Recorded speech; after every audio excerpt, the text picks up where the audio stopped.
자, 여러분, 사도 바울 서신서 마지막 시간이 되겠습니다.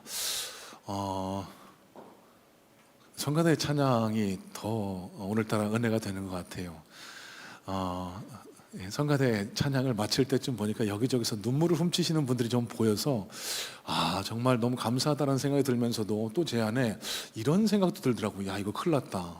벌써 은혜 다 받으셨는데 제가 무슨 설교로 은혜를 끼칠 수 있을까? 여러분, 또 찬양해 주시는 은혜가 있고 하나님 말씀이 주시는 은혜가 따로 있겠죠. 여러분, 오늘 말씀도 귀 기울여 우리 심령 속에 담아 보시면 하나님께서 허락하시는 놀라운 은혜를 경험하게 되실 줄로 믿습니다. 자, 여러분, 오늘 우리가 살펴볼 바울 서신은요, 디모데 전서입니다. 사도 바울이 아들처럼 여겼던 믿음의 자녀 디모데에게 이러저러한 것들을 권면하면서 써보낸 두 편지 가운데 첫 번째 편지거든요. 그러니까 여러분, 자녀에게 뭘 권면하고 싶을까, 그 마음을 가지고 바울이 디모데에게 써보낸 편지, 그 가운데서도 마지막에 해당하는 부분이라고 보시면 될 것 같습니다. 자, 오늘 사도 바울은요, 디모데를 가리켜 너 하나님의 사람아 라고 호칭을 하고 있습니다. 구약시대에는요, 이 호칭을 모세나 다윗 그리고 엘리사나 엘리야와 같은 선지자들에게 사용하던 호칭이었는데요, 이 디모데후서 3장 17절을 살펴보시면은요, 신약시대 들어와 하나님을 믿고 따르고 예수 그리스도의 교훈을 따르려는 이 땅의 모든 성도를 가리켜 너 하나님의 사람이다 라고 호칭하고 있는 모습을 볼 때, 오늘 이 예배에 참여하고 계신 이 땅 그리스도인인 저와 여러분들도 사도 바울이, 하나님께서 사도 바울의 입술을 통해 일컫기를 원하시는 하나님의 사람이라고 생각하실 수 있을 것 같습니다. 자, 그러면 이 디모데에게 권한 이 권면들을 통해서 오늘을 살아가는 하나님의 사람인 저와 여러분에게 전달하기를 원하시는 하나님의 권면, 하나님의 의지는 과연 무엇일까? 우리가 2월 달에 바울 서신서를 살펴봤는데요, 우리가 신앙적인 목표를 가져야 된다고 첫 시간에 말씀을 나눴고, 두 번째는 그 목표가 믿음의 참된 목표가 돼야 된다라고 지난주였습니다. 그러면 그 믿음의 참된 목표 가운데 교회를 향한 아름다운 꿈을 함께 꾸자라고 권면 드린 바 있습니다. 자, 여러분, 바울 서신을 통해 우리가 살펴보게 될 마지막 권면은요, 그러면 이 땅 그리스도인으로서 참된 그리스도인이 되기 위해서, 하나님의 사람답게 살아가기 위해서 하나님이 우리에게 요청하시는 신앙의 자세, 삶의 자세는 무엇일까? 이 관점에서 오늘 디모데 전서 6장 말씀을 살펴보며 하나님의 교훈을 찾아보려고 합니다. 여러분, 우리가 11절과 12절 말씀만 읽었지만요, 오늘 설교의 내용은 이 디모데 전서 6장 내용 전체를 포함하고 있으니까요, 오늘 가시기 전에 이 디모데 전서 6장을 여러 차례 묵상하고 읽어보시게 되면은 저와 함께 나눈 이 말씀이 더 깊이 새겨지고 깨달아지는 그런 은혜가 있을 줄로 믿습니다. 자, 먼저 11절 말씀 다시 한번 보겠습니다. 11절입니다. 오직 너 하나님의 사람아, 이것들을 피하고 의와 경건과 믿음과 사랑과 인내와 온유를 따르며. 자, 여러분, 사도 바울이 디모데에게 권면한 권면 가운데 디모데 전서 6장, 이 6장에 유달리 반복되는 한 단어를 우리는 깨닫게 됩니다. 경건이라는 단어인데요, 이 6장에서 4번씩이나 반복되고 있음을 우리는 발견하게 됩니다. 자, 그러면 경건은 과연 무슨 뜻일까?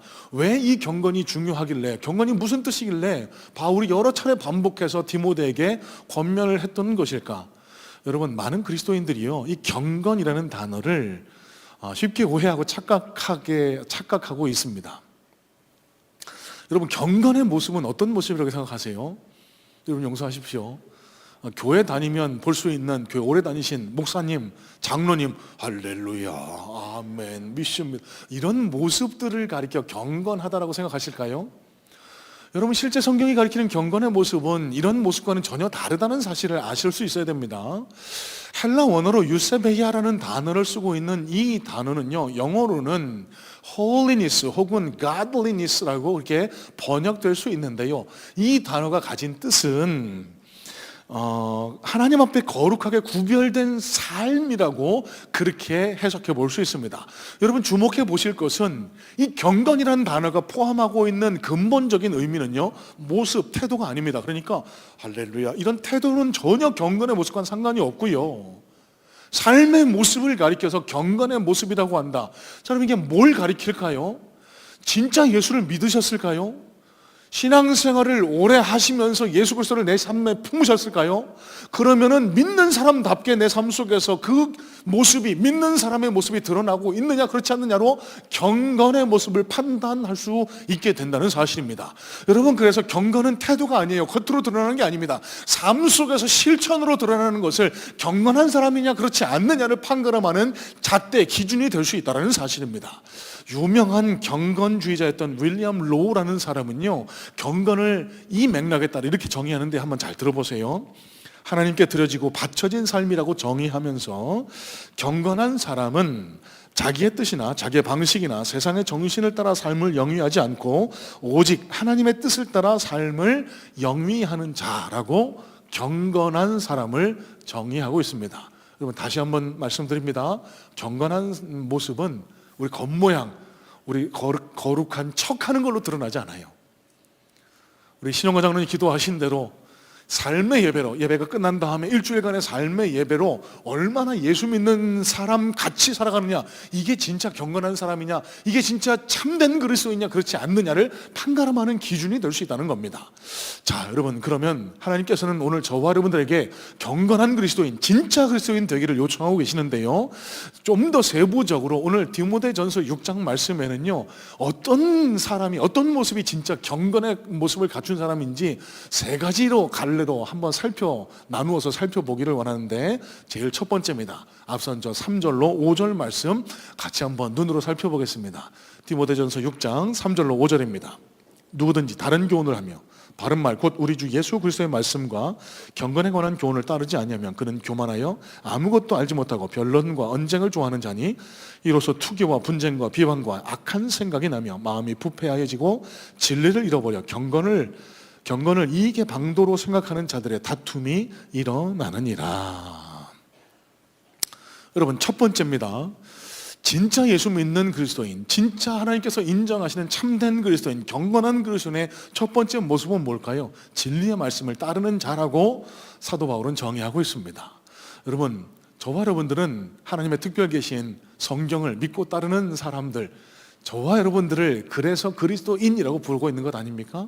그래서 말씀이 우리 속에 살아 숨쉬고 있는 사람, 그렇지 않은 사람을 기준으로 경건하냐, 진짜 그리스도인이냐 그렇지 않은 사람이냐를 판가름해 볼 수 있을 것 같습니다.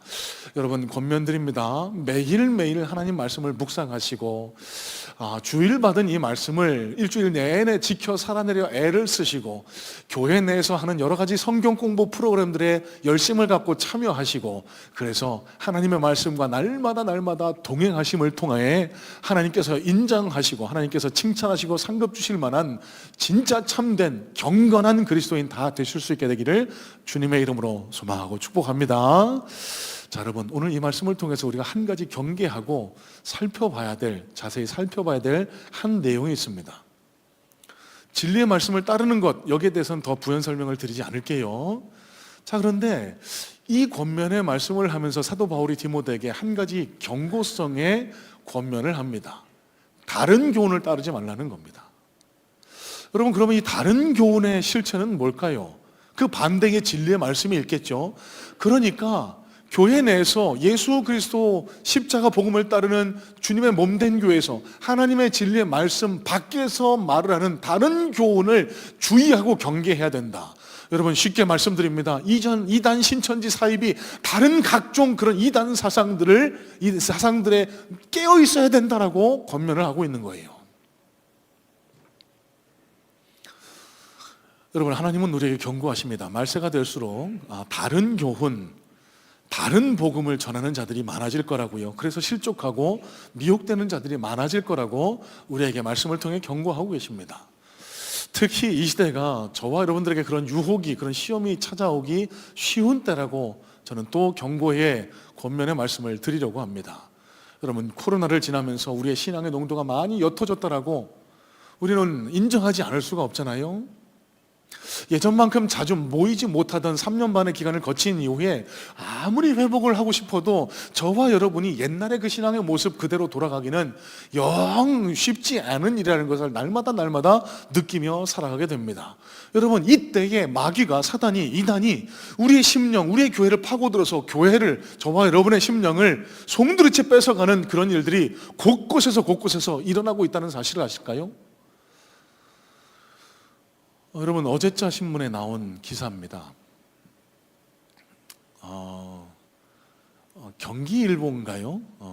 그 신문에 게재됐던 한 기사 중에요, 우리 이웃한 인천의 한 교회입니다. 어떤 한 목사님이 어느 날 성도들이, 새신자들이 막 오더라는 겁니다. 이게 얼마나 기쁠까요? 근데 가만히 보니까 이 사람들이 교회 가르침을 잘 받지도 않고 낯설고 자기네들끼리만 뭉쳐 다니고 그러더라는 거예요. 그래서 알고 보니까 이 사람들이 신천지 집단이었다는 거예요. 뭐 좀 규모가 그렇게 크지 않은 교회였나 보죠. 이분들이라도 잘 교화시켜서 우리 성도를 만들어 보자라는 그런 선한 욕심이 생겼답니다. 그래서 그분들을 권면하기 시작했대요. 그랬더니 이분들이 오히려 역으로 우리가 믿는, 그러면 당신이 가르치는 말씀 말고 우리가 믿는 이 교훈을 한번 당신도, 목사님도 한번 배워보라고.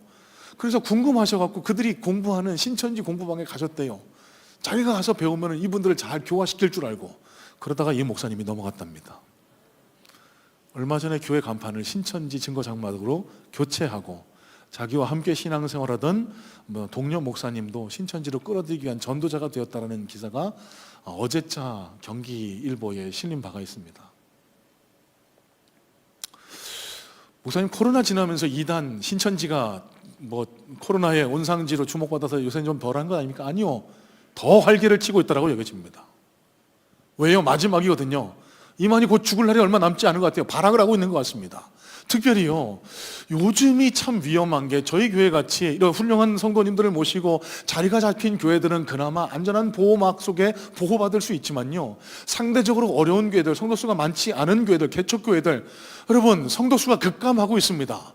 성도님들이 줄어요. 재정적으로 어려워져요. 여러분, 이런 교회들을 신천지가 노리고 신천지로 포섭하려는 산 옮기기 전략이 지금 곳곳에서 행해지고 있다는 사실, 그런 경각심을 저와 여러분들이 가질 수 있어야 됩니다. 여러분, 그렇게 교회들이 넘어가다 보면 그 마수가 저와 여러분들에게까지 뻗치지 말라는 법이 없어요. 이 신천지들이 자주 쓰는 수법이요, 교회 안에 이렇게 집단적으로 들어와서 세력을 형성하고요, 처음에는 열심히 교회를 섬긴다라고 합니다. 그러다가 점차 자기들 세력이 생기면, 교회에서 인정을 받게 되면 제일 먼저 하는 게 교회 분열을 조장한다라는 거예요. 이 교회는 이것 때문에 한대. 저 목사님 무슨 말씀을 저렇게 해. 목사님이 뭐 이랬대 저랬대. 여러분, 오해하지 마세요. 목사의 잘못을 지적하는 게 무조건 잘못됐다는 말씀 드리는 건 아닙니다. 잘못했으면 지적받아야죠. 하지만 여러분, 그게 이단 신천지 사이비의 수법에 걸려 넘어가서 마음을 실족하게 되고, 목사에 대해서, 교회에 대해서 불만을 갖게 되면 은혜가 떨어지게 되고, 그러다가 목사의 말을 신뢰하지 못하게 되면은 그 목사 잘못 가르치는 것 같은데 우리가 공부하는 그 공부방에 가서 성경을 공부해보지 않을래? 여러분, 그렇게 넘어가셔서요, 자기의 심령도 망치고 삶도 망치고 가정을 산산조각 파탄내는 경우가 이단 신천지 사이비의 수법이라는 것, 여러분 잘 아셔야 됩니다. 또 강조해드립니다. 여러분, 교회 밖에서 하는 성경 공부 주의하셔야 돼요. 간이고 쓸개고 다 빼줄 것처럼 그러는 사람이라고 할지라도 교회 아니야. 교회 밖에서 성경 공부하자. 그거 99.9%다 이단 구원파 신천지가 저와 여러분들을 미혹하기 위해서 쓰는 수법이라는 사실을 여러분 기억을 하셔야 됩니다. 여러분, 그 사람들이 뭘 갖고 기존 성도를 노릴까요? 기존 교회에서는 잘 가르쳐주지 않는다라고 요한계시록 이상한 그런 것들을 가지고 희한한 해석을 하면서 처음에는 귀가 솔깃하거든요. 그런 것 같아.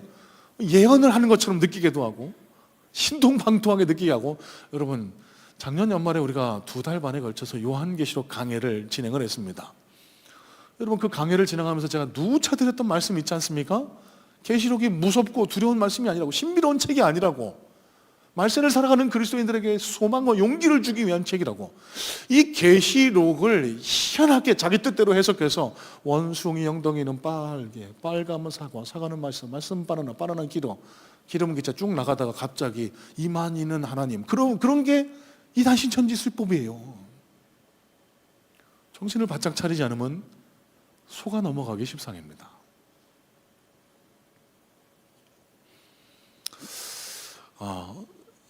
이제 곧 3월 달입니다. 교회가 기도하고 준비한 여러 가지 성경 공부 프로그램들이 이제 속속 개강을 하게 될 텐데, 여러분 교회 안에서 하는 건강한 신앙교육 강좌에 더 마음을 열고 참여해 보시기를 주님의 이름으로 권면해 드립니다. 저는 참, 여러분 용서하고 들어주세요, 의아한 게 교회에서 성경 공부하자고 하면 그렇게 참여하기를 꺼려 하시던 분들이 왜 교회 밖에서 성경 공부하자는 솔깃하고 쫓아가셔갖고 그렇게 속을 썩이고 기도해달라고, 가정이 이렇게 됐더라고. 제가요 성경 공부 진행하실 우리 부목사님들에게 신신당부했습니다. 성경 공부 재밌게 해주셔야 된다고. 괜히 우리 성도님들이 밖에 나가서 성경 공부에 흥미 갖지 않도록 지루하면 안 됩니다. 재미있게 흥미롭게 성경 공부 준비하셔야 됩니다. 제가 단단히 일러뒀거든요. 기대하는 마음을 가지시고 교회 내에서 하는 성경 공부에 적극 동참해 보시기를 권면해드리고요. 또 한 가지 권면의 말씀드립니다. 여러분, 대다수 기존교회에 있다가 신천지 구원파로 넘어가시는 분들의 특징이 있습니다. 교회 안에 친한 분들이 없으세요. 외로움을 느꼈다고, 교회 안에서 마음 기댈 곳이 없다고 하신 분들이 처음에 그 사람들이 광명한 천사로 다가와서 간이고 쓸개고 다 빼줄 것처럼 그렇게 친절하게 대하거든요. 거기에 홀라당 넘어가서 우리 성경 공부하러 가요. 아이고, 나한테 이렇게까지 해주는데 한두 번 참여해 주는 게 예의겠지. 그러다가 이단 신천지 사이비에 넘어가는 거예요. 여러분, 이런 맥락에서 계속 강조해드립니다. 교회에서 실시하고 있는 소그룹 프로그램, 목장 프로그램이요, 그냥 단순한 친교 모임이 아니에요. 여러분, 우리 생명, 그러니까 우리 신앙에 죽고 사는 것을 결정할 수 있는 아주 중요한 문제라는 사실을 여러분 기억을 하시길 바랍니다. 여러분, 나를 위해서 기도해주고 내 삶을 책임져주고 함께 성경을 공부하고 함께 믿음의 교제를 나눌 수 있는 분이 있고 없느냐가 우리가 이단의 위협으로부터 안전하냐 그렇지 않느냐를 결정지을 수 있는 아주 중요한 잣대가 될 수 있다는 사실을 여러분 기억하시기를 주님의 이름으로 소망합니다. 그럼 마음을 열고 목장 모임에 동참해 보세요. 여러분 기억하시길 바랍니다. 이단이 다른 게 이단이 아닙니다. 우리가 불교를 가르쳐 이슬람을 가르쳐 이단이라고 하지 않지 않습니까? 처음에는 비슷한 것 같아요. 간판도 교회고 모임도 성경 공부고, 하지만 그 끝이 다르면은 이단입니다. 건강한 교회는 시작과 끝이 뭐죠? 예수 그리스도입니다. 우리는 예수 그리스도로 시작해서 예수 그리스도로 마치는 것이 건강한 교회요, 주님의 몸된 이 땅의 교회지만, 잘못된 이단 신천지 사이비들은 광명한 천사로 가정해서 성경을 공부하자라고 하면서 그 끝은 사람, 탐욕, 이만희, 안상홍, 장길자로 끝나는 것, 그 끝이 다르면 그것이 이단이라는 사실을 기억을 하시고, 여러분 말세기에 우리의 신앙을 건강하게 지켜나가기 위해, 경건하게 참된 그리스도인으로 살아나가기 위해 말씀을 더 가까이 하시는 우리 모든 성문의 성도님들 되실 수 있게 되기를 주님의 이름으로 소망하고 축복합니다. 자, 두 번째입니다. 6절 말씀도 한번 살펴볼까요? 6절입니다. 이렇게 말씀이 기록됩니다. 그러나 자족하는 마음이 있으면 경건은 큰 이익이 되느니라. 자, 여러분, 이 번역이 조금은 저는 부족한 번역이라고 생각을 합니다. 영어 번역은요 이렇게 번역을 하거든요. But godliness with contentment is great gain. 자, 그러니까 이게 무슨 뜻일까요? 이 contentment, 자족하는 마음이요, godliness, 경건에 큰 유익을 준다라고 이렇게 해석하는 것이 더 지극에 가까운 번역이라는 겁니다.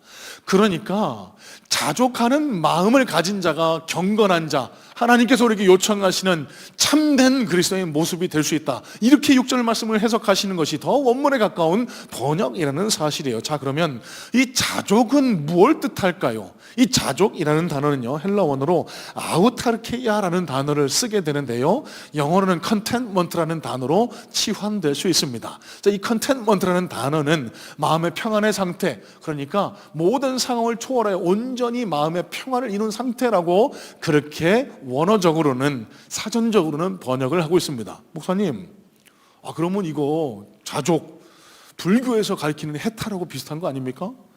그러니까 역시 불교를 가나 교회를 오나 똑같은 가르침이군요. 별반 다를 게 없군요. 아닙니다, 여러분. 중요한 차이가 있습니다. 불교에서 가르치는 해탈은요, 뭐죠? 마음을 비워서 내가 노력해서 내가 수양을 통해서 모든 것이 헛것이라고 욕심을 버려내는 것, 이걸 해탈이라고 가르치죠. 여러분, 성경이 가르치는 자족은요, 이 마음의 상태는요, 그렇게 가르치지 않습니다. 여러분, 하나님은 우리에게 이렇게 말씀하십니다. 사람은 탐욕적인 인간이라고, 욕심은 끝이 없다라고. 진짜 그렇지 않습니까? 아무리 채우고 또 채워도 더 갖고 싶은 것이 우리 인간 아닙니까? 그럼 우리가 어떻게 자족할 수 있을까요? 여러분, 성경은 그 답을 하나님과의 관계에서 찾습니다. 성경이 말하는 자족은요, 상황에 관계없이 하나님과의 관계, 예수님과의 관계를 통해 마음의 평안을 누리는 상태를 가리켜 자족이라고 합니다. 그러니까 저와 여러분들 흔히 상상하시듯이 내가 원하는 것들을 많이 소유하고 이루었기 때문에 내 마음 편안한, 이게 자족이 아니고요. 예수님과의 관계가 더 깊어지고 또 깊어져서 어떠한 상황에도 하나님 앞에 감사할 수 있고 내가 가진 것에 만족할 수 있는 평안의 상태, 이걸 가리켜 자족이다라고 성경은 우리에게 가르쳐준다는 말씀이에요. 그리고 이 자족이 경건한 사람, 즉 진짜 그리스도인이 갖춰야 할 중요한 덕목이라고 하나님 권면하고 계시고 있다는 겁니다. 야고보서 1장 14절 15절에 이런 말씀이 기록됩니다. 오직 각 사람이 시험을 받는 것은 자기 욕심에 이끌려 미혹됨이니 욕심이 잉태한즉 죄를 낳고 죄가 장성한즉 사망을 낳느니라. 여러분, 이 말씀과 연관지 한번 생각해 보세요. 그러면 자족의 반대는 뭐가 있을까요? 욕심입니다. 탐욕입니다. 욕심과 탐욕에 젖어 있는 그리스도인은요, 아직도 내가 교회를 다니고 교회에서 일정 정도 직분을 받고 있고 내가 신앙의 인이라고 스스로를 자부하고 있지만 아직도 내 마음속에 욕심, 탐욕에 이끌려 살아가고 있다고 하면은 자족하지 못하는 그리스도인, 진짜 그리스도인의 모습과는 거리가 멀다라는 것을 여러분 깨달으실 수 있어야 돼요. 자, 그럼 좀 더 구체적으로요. 무엇이 우리를 자족하지 못하게 할까요? 비교입니다. 1부 예배 때 이 얘기를 했다가 별로 반응이 안 좋아서 2부 때 할까 말까 지금 고민하다가 한 성도님이 계셨는데요, 이분이 늘 아내님의 반찬을 투정을 하는 분이었대요.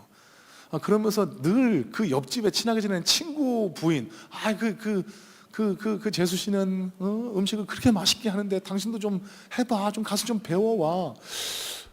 여기 계신 남편분들 절대로 그러시면은 큰일 납니다. 가정의 평화가 깨집니다.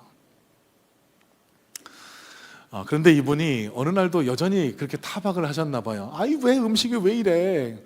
옆집 부인처럼 좀 해보라니까. 그랬더니 이 부인이 이렇게 얘기하시더래요. 당신 먹고 있는 이 반찬 그 부인이 해준 거 얻어온 건데?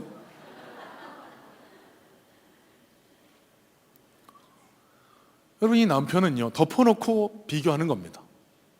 남의 떡이 더 커 보인다고. 아내가 사랑과 정성으로 해준 게 얼마나 맛있고 얼마나 사랑이 담겨 있는 줄 모르고 끊임없이 남들과 비교하면서 자기 행복을 채우지 못하는 상태라는 거예요. 여러분, 우리가 자족하지 못하는 가장 결정적인 요인 가운데 하나가 비교입니다. 우리는 연약하고 이기적이어서요, 끊임없이 남들과 비교하는 시선을 가지고 살아갈 수밖에 없거든요. 여러분, 그건 사단이 주는 마음이라는 사실을 깨달으실 수 있어야 돼요. 여러분, 또 말씀드립니다. 하나님은 저와 여러분들 한 분 한 분을 고유하게 독특하게 지으시고 이끌어가고 계세요. 여러분, 신앙생활은 하나님과 1대1의 관계지 내 옆을 바라보면서 하는 관계가 아닙니다. 우리 신앙생활하면서 흔히 저지르는 실수가요, 하나님, 저분에게는 저렇게 복을 많이 주시는데 왜 나한테는 안 주십니까? 저분은 주일날도 가끔씩 빼먹고 해외여행도 가고, 저분은 맨날 예배만 드리고 도망가는데 나는 성가대도 하고 열심히 기도도 하고 주일도 안 그러고 열심히 했는데 내 아들 대학도 안 붙여주시고, 저분은 이번에 승진도 했다 그러고 저분 사업은 잘 된다 그러는데 나는 맨날 왜 이렇게 어렵습니까? 여러분, 하나님이 그 모습을 보시고 어떻게 반응하실까요? 여러분, 그건 하나님이 주신 마음이 아니에요. 사단이 남들과 비교하게 해서 원망불평을 심게 한 사단의 전략이라는 겁니다. 거기에 절대 걸려 넘어가지 마세요. 여러분, 그 원망불평이 들어오면요, 비교 때문에 원망불평이 들어오면 어떤 결과가 나타나죠? 여러분, 감사하지 못해요. 은혜가 떨어집니다. 교회에 와서 예배에 참석해도요, 하나님 말씀이 고지고대로 들리지 않아요. 왜? 내 마음이 욕심으로 꽉 차 있기 때문에. 비교하는 욕심으로 꽉 차 있기 때문에요. 자족하지 못하기 때문에 하나님과의 깊은 관계로 들어가지 못하게 된다는 말씀입니다. 스탠포드 의대의 필립 하츠 박사가 인구조사를 실시한 바가 있습니다. 그러니까 전 세계 인구를 60명을 인구 100명으로 축소해 봤을 때에 전 세계 인구 데모그래피의 특징을 몇 가지로 간추려 봤는데요. 이런 겁니다. 전 세계에 100명 중 7명은 교회를 다니지 않는 비그리스도인이고 그 중에 30%가 본인을 크리스찬이라고 생각하고 있더라고. 자, 이제부터 여러분, 이 100명 중 60억 인구를 100명으로 치환했을 때 생각한 겁니다. 이 100명 중에 단 20명만 자기 집에 살고 있더라는 거예요. 나머지 80명은요, 적정 수준에 미치지 못하는 주거 환경에 살아가고 있더라는 겁니다. 또 100명 가운데 70명은 그를 알지 못하는 문맹이라고 해요. 그리고 절반에 가까운 50명의 사람이, 전 세계 60억 가운데 거의 절반가량이 영양 부족 상태라는 겁니다. 제대로 된 영양으로 하루를 보내고 있지 못하다라는 겁니다. 또 여러분, 더 놀라운 것은 이 100명 가운데 1명, 그러니까 60억 인구 가운데 1%에 해당하는 인구는요, 죽을 병에 걸려 지금 투병하고 있고 곧 죽음을 앞둔 사람이 1%에 해당한다고 합니다. 자, 이 하츠 박사의 통계를 다시 한번 해석을 해볼까요? 여러분, 제가 볼 때 이 자리에 나와 예배드리고 있는 저와 여러분들이라면, 여러분, 전 세계 인구 60억 인구 가운데 상위 몇 퍼센트나 될 것 같으세요? 저는 정확히 계산해 보지는 않았습니다만 60억 인구로 따지면 상위 한 2%, 3% 안에는 들어가지 않을까. 왜요? 하츠 박사가 이렇게 얘기합니다. 냉장고에 먹을 것이 있고 몸에 걸칠 옷이 있고 잠을 잘 수 있는 집이 있는 사람이라면 이 세상 인구 75%보다 더 풍요로운 삶을 누리고 있더라고. 또 약간의 경제적인 여유가 있어서 오늘 누군가에게, 친구에게 내가 식사를 대접할 정도의 경제 상황이라면 전 세계 인구 상위 8%에 해당하는 부유한 사람이라는 겁니다.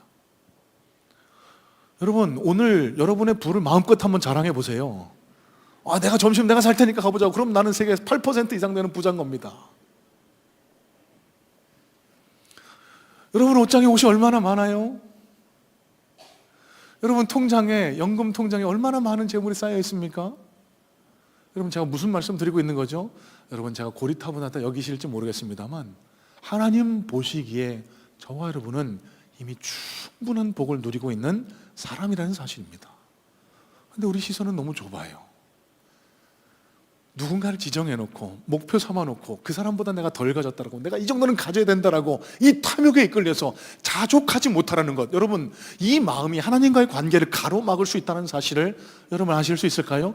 저와 여러분이 좋아하시는 성경 구절 가운데 이런 말씀이 있죠. 빌립보서 4장 13절입니다. 내게 능력 주시는 자 안에서 내가 모든 것을 할 수 있느니라.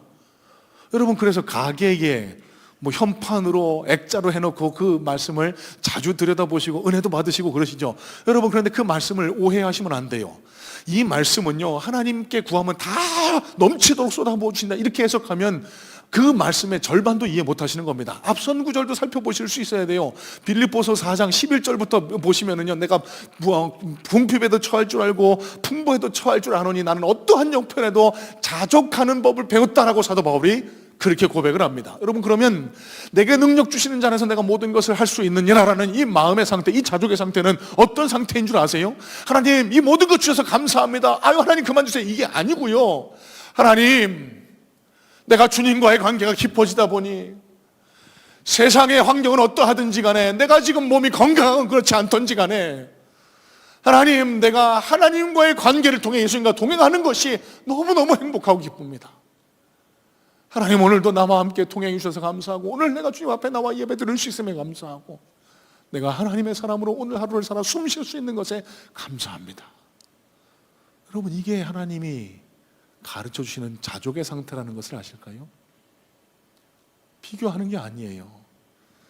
여러분, 하나님과의 관계, 예수님과의 관계가 깊어지면 깊어질수록 세상이 줄 수 없는 기쁨, 만족, 행복이 찾아온다는 사실을 아실까요?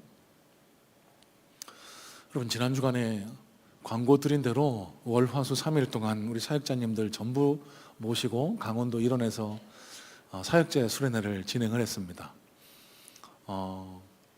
같이 해물 칼국수도 먹고 고기도 구워서 먹고 2박 3일 동안 참 즐겁고 행복한 시간을 보냈는데요. 돌아오는 길이었습니다. 모르겠습니다. 뭐 사역자님들 다들 뭐 저에게는 참 좋았다라고 하시는데 마음속으로는 뭐 이런 마음이 혹시 계실지 모르겠습니다만 저는 참 행복하고 즐겁고 참 가슴 벅찬 시간을 보내고 왔습니다. 왜 그럴까요? 뭐 세상 사람들이 부러워할 만한 좋은 거, 맛있는 거 먹고 마시고 좋은 거 경험해서 그럴까요? 아니요, 저희 별거 안 했거든요. 속초까지 갔다 왔는데요, 스타렉스 2대 갖고 꽉꽉 껴서 갔어요. 제가 걱정이 되는 게 저기 그 승합차 제일 뒤에 타면은 멀미도 날 텐데 저는 담임 목사라고 앞자리에 앉혀주더라고요. 그래서 다행히 멀미는 안 했습니다만 뒤에 타 있는 우리 사역자님들 멀미는 하지 않을까. 그러면서 좀 조금 그렇지 않습니까? 여러분, 세상 사람들 보기에는 그 좋은 시간을 보내러 갈 때 좋은 차, 큰 차, 넓은 차, 그런 환경에서 지내는 걸 더 좋아할 텐데, 하지만 여러분, 세상이 줄 수 없는, 세상에서는 경험할 수 없는 기쁨과 행복과 만족을 누리고 돌아왔어요. 돌아오는 차 안에서요, 제 안에 찡한 감동이 찾아왔습니다. 하나님 앞에 조용히 묵상하며 기도하는데, 하나님 감사합니다. 이제 돌아가게 될 텐데 돌아가서 하나님의 맡겨진 사명 앞에 충성되게 임하게 하옵소서 하는데, 참 마음에 뭐라고 설명해 드릴 수 없는 벅차오름이 막 끓어오르더라고요. 왜 그럴까요, 여러분? 우리 안에 예수 그리스도가 계셨기 때문이라고 저는 믿습니다. 여러분, 이 사역자님들과 저와의 관계, 그리고 사역자님들 사이사이의 관계에 무엇이 매개가 되어 있을까요? 예수님이 그 한가운데 계세요. 그래서 예수님의 하나님으로부터 부름받은 사람들이 그 각자 부르심을 따라 이곳에 모이게 됐고, 한마음 한뜻으로 하나님의 뜻을 이루어드리려고 애써가는 믿음의 동지가 우리 사역자님들 아닙니까? 이번 2박 3일 동안 가장 큰 수확이라고 하면은 우리가 한 팀이라는 것, 우리가 서로가 서로를 사랑하고 존중하는 하나님의 사람이라는 것을 깨닫고 얼마나 마음이 벅차오르고 감동이 되는지 몰라요. 여러분, 제가 무슨 말씀 드리고 싶을까요? 여러분, 자족 쉽지 않습니다. 그러나 우리가 진정으로 원하는 자족은요, 주님과의 관계가 깊어지면 깊어질수록 그 자족의 능력이 배가 되고 될 수 있다는 사실. 여러분, 그래서 저는 우리 성문의 성도님들이 하나님과 날로 더 가까워지는 그런 신앙의 성장을 날마다 이루어 나가는 그런 우리 성문 공동체 되기를 간절한 마음으로 소망하고 축복합니다. 여러분, 그래서 하나님께서 우리에게 요청하셨던 경건의 모습을 이루어 나가는, 자족하는 마음을 통해 하나님께 인정받고 상급과 칭찬을 받아 누릴 수 있는 그런 복된 그리스도인들 다 되시기를 주님의 이름으로 축복합니다. 자, 마지막입니다. 자, 9절로 10절 말씀도 한번 살펴볼까요? 9절, 10절. 부하려는 자들은 시험과 올무와 여러 가지 어리석고 해로운 욕심에 떨어지나니 곧 사람으로 파멸과 멸망에 빠지게 하는 것이라. 돈을 사랑함이 일만하게 뿌리가 되나니 이것들을 탐하는 자는 미혹을 받아 믿음에서 떠나 많은 근심으로써 자기를 찔렀도다. 자, 여러분, 자족이요, 우리 안에 있는 내면적인 것이라고 해석해 본다라고 하면, 이 돈을 사랑하는 것, 물질을 바르게 관리하는 것은 외적인 삶의 태도, 그러니까 여러분, 앞서 경건이 어떤 모습이라고 말씀드렸죠? 진짜 믿는 그리스도인처럼 실천하는 것, 이런 맥락에서 우리에게 반드시 있어야 할 실천 덕목이 바로 그리스도인다운 물질 관리라고 여러분들께 말씀드리고 싶어요. 자, 여러분, 그리스도인들의 물질 관리, 이게 뭘 뜻할까요? 여러분, 돈 중요합니다. 여러분, 이 땅의 모든 사람들이 돈 벌기 위해서 낮부터 새벽부터 밤까지, 여러분 지난 한 주간 동안에도 얼마나 애를 쓰면서 살아오셨습니까? 새벽부터 밤 늦게까지 세상에서 성공을 이루기 위해서, 물질적인 부를 쌓기 위해서 모두가 한마음 한뜻으로 한 목표를 가지고 달려오는 것이 이 세상 사람들의 삶의 모습 아닐까요? 여러분, 물론 그리스도인들에게도 돈은 중요합니다. 돈 버는 것이 나쁘다, 돈 버는 것이 악이다라고 말씀드리지 않습니다. 돈 자체는 가치 중립적이에요. 선하지도 악하지도 않습니다. 하지만 그 돈에는 영이 더 씌워져 있습니다. 그 재화에, 물질에 하나님의 영을 더 씌울 때 그것이 바른 물질이고, 그 돈에 악한 영, 만몬의 영이 더 씌워졌을 때, 그 돈을 하나님처럼 사랑하게 됐을 때 시험과 올무에 걸리게 되고, 뭐라고 경고하죠? 멸망에 이르게 된다라고, 경건하지 못한 모습에 이르게 된다라고 경고하는 거예요. 자, 한번 오늘 이 9절 10절 말씀을 제가 세번역 성경으로 한번 읽어봐 드리겠습니다. 다시 한번 잘 귀담아 들어보시길 바라요. 돈을 사랑하는 것이 모든 악의 뿌리입니다. 돈을 쫓다가 믿음에서 떠나 헤매기도 하고 많은 고통을 겪기도 한 사람이 더러 있습니다. 여러분, 성경을 살펴보세요. 구약의 선지자 가운데 발람은 유능한 선지자였지만 돈을 너무 사랑한 나머지 뇌물을 받고 하나님을 섬기다가 멸망하게 됩니다. 아간 아시죠? 물질을 탐하다가 여리고성 정복 이후에 물질을 숨겼다가 돌에 맞아 죽게 되는 안타까운 최후를 맞게 되고요. 신약 성경에 아나니아와 삽비라, 여러분 초대교회 성도라고 하면은 그 믿음이 얼마나 훌륭했을까요? 하지만 하나님보다 돈을, 물질을 더 사랑하는 그 탐욕 때문에 두 부가 한 날 돌에 맞아 죽는 안타까운 멸망에 이르게 되었다는 것, 여러분 성경을 통해 우리는 잘 보고 배우지 않습니까? 여러분, 이런 맥락에서 여러분들께 이 권면을 드리려고 합니다. 여러분, 참된 물질의 능력자는요, 물질이 많아서 물질의 능력자가 되는 게 아니에요. 내가 쓰고 싶은 거 마음대로 쓰고 먹고 싶은 거 마음대로 먹고, 그런 분들이 물질의 능력자, 물질이 많은 분이라고 생각하실까요? 여러분, 성경적인 관점에서, 하나님 나라 가치관에서 절대 그렇지 않습니다.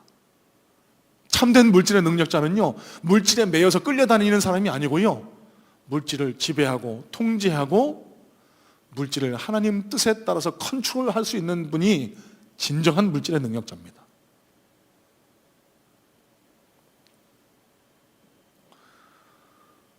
지난 주간에 한 장로님 사업장 신방에 가서 나누었던 말씀인데요, 시간 관계상 짤막하게만 말씀을 드릴게요. 여러분, 구약성경 출애굽기 16장 말씀을 보시면 하나님께서 출애굽한 이스라엘 백성들이 이 광야 생활을 할 때 먹을 것이 부족하다고 불평불만하니까 하나님이 만나와 메추라기를 내려주시잖아요. 여러분, 이 만나와 메추라기 사건을 곡해하시면 안 돼요. 하나님한테 막 뗐으면, 투정 부리면 하나님이 막 하늘에서 만나도 주시고 메추라기도 주시고, 하나님 나도 돈이 부족하니까 만나도 좀 주시고 메추라기도 좀 주세요, 그러면 하나님 주실 거야. 여러분, 이렇게 이해하시면 안 돼요. 물론 하나님 주십니다. 하지만 이 만나와 메추라기 사건에 담긴 근본적인 의미가 뭔 줄 아세요? 세상 사람들과는 다른 이 땅의 그리스도인, 경건한 이 땅의 그리스도인들에게 있어서 가르쳐주길 원하시는 하나님의 교훈은요, 만나와 메추라기 교훈을 통해 가르치길 원하시는 교훈은요, 물질의 주인은 하나님이시라는 겁니다. 내 것이 아니라는 거예요. 하나님이 공급하시는 것이 물질이라는 겁니다. 또 만나와 메추라기 사건 가운데 중요한 사건입니다. 탐욕을 채우려고 많이 거둔 만나, 메추라기는 그 다음날 썩었습니다. 이게 뭘 가르쳐 줄까요? 탐욕으로 거둔 물질은 반드시 썩게 된다는 교훈을 가르쳐 주기를 원하셨던 거예요. 필요 이상의 물질을 내 탐욕을 채우기 위해서 거둔다? 하나님이 그 물질을 심판하실 겁니다.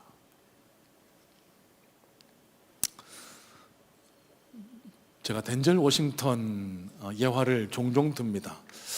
오늘 말씀을 준비하다가도 이 덴젤 워싱턴이 한 인터뷰에서 한 구절이 떠올라서 이 시간 나누게 되는데요, 인생 조언, 그러니까 어떤 한 인터뷰에서 무슨 조언을 해주실 수 있으세요? 라는 질문에 여러 가지 이야기를 하다가 결론으로 이런 이야기를 합니다. 한번 들어보실래요? First part of your life, you learn, 배우라는 거죠. Second part of your life, you earn, 벌라는 겁니다. 돈을 벌라는 거예요. Third part of your life, you return. 무슨 뜻일까요? 여러분, 인생을 크게 세 단계로 나누어 보면은요, 첫 번째 파트, 약 한 20대 중반까지, 대학생활 할 때까지 열심히 배워야 돼요. 사회생활할 준비를 해야 됩니다. 그게 인생의 본분입니다. 자, 두 번째 파트, 20대 중반부터 경제활동을 할 수 있을 때까지 60, 조금 더 베테면 60 중반까지, 은퇴할 나이까지 우리가 해야 될 일은 뭐죠? 최선을 다해 벌어야 합니다. 여러분, 경제활동 열심히 하는 거 그거 죄악 아니에요. 잘못된 것 아닙니다. 하지만 마지막 파트를 오해하시는 분들이 있어요. 여러분, 왜 지금 일하고 계세요? 무엇을 위해서 일하고 계십니까? 남은 노후 평생 편안하게 즐기려고? 여러분, 그게 잘못됐다는 거예요. The last part of your life, you return. 내 걸 채우려고 벌지 마시고요, 돌려주려고 해야 됩니다. 하나님이 이 땅 경건한 그리스도인 저와 여러분에게 원하시는 물질 사용하는 법, 뭐라고 생각하실까요? 하나님이 주신 것, 우리는 소유자가 아니라 청직이거든요. 이 물질들을 사용해서 주변에 이롭게 하는 것, 하나님의 덕을 선포하는 것.